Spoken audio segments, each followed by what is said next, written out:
Pleasure to catch up with Rickie Fowler in the US. Rickie, welcome. Thanks for having me.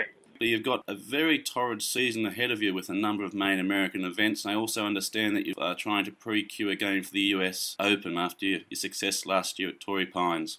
Yeah, I'm going to have a week off after NCAA, the College Nationals, and then I'll go to US Open Sectionals to try and qualify again, and from there on to Sunny Hannah. Now, Sunny Hannah's a very happy hunting ground for you, isn't it? Had 2 wins there. You'll be looking to go 3 in a row this year? That's the goal. So hopefully we can get the season started off well and hopefully qualifying for the Open and then having a really good year at Sunny Hannah.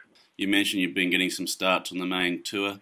How are you finding that? Yeah, it's definitely helped. I've played a total of 3 events now. I have 1 start so far this summer into the Travelers Championship, which is the week after the U.S. Open. So I'm going to try and get as many as I can just to get that experience and that little bit of jump start for the next step. Now, you've played in numerous representative teams, both there in college as well as American teams with the Walker's Cup and the World Amateur Championships. In what way have they also helped you develop as a player and also as a person? With those, you're playing with the best players from the U.S. With the Walker Cup, you got the best players from GVNI. So you're playing against basically the best amateurs in the world from those parts of the world. And, playing against the best competition is where I think you get the best practice and preparation for that next step. They often involve match play. Is that also a critical part of your development that you see, playing a lot of match play as opposed to just 4 rounds of strokes in tournaments? I think so.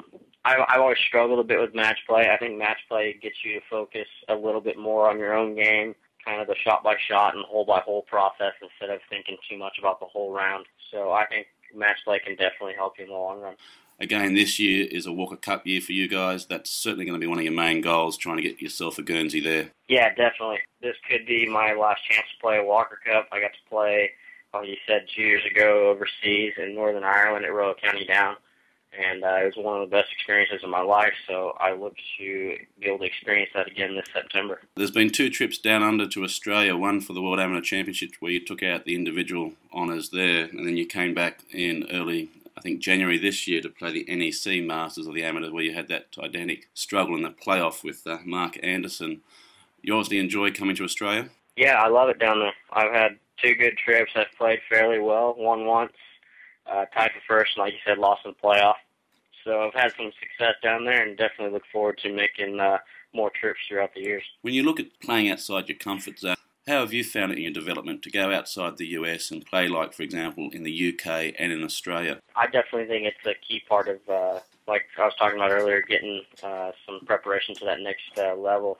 Being able to play all around the world, being able to deal with travel, playing against new players, I think it can only help and make you a better player. When Rickie Fowler looks towards this season, what are some of the main goals and objectives that you'd like to get out? Well, I'd definitely like to get back to the Open this year. I'd like to place well in a tour event, and the U.S. Amateur and the Walker Cup would be 2 nice wins to end the summer. So, I'm going to be working on my game pretty hard right now at the end of the college season, and hopefully have a good summer. Well, Rickie, it's always good to catch up with you. We wish you well over the oncoming months over there. We hope to chat to you very soon as you go out there in pursuit of those goals. Yeah, thanks for having me.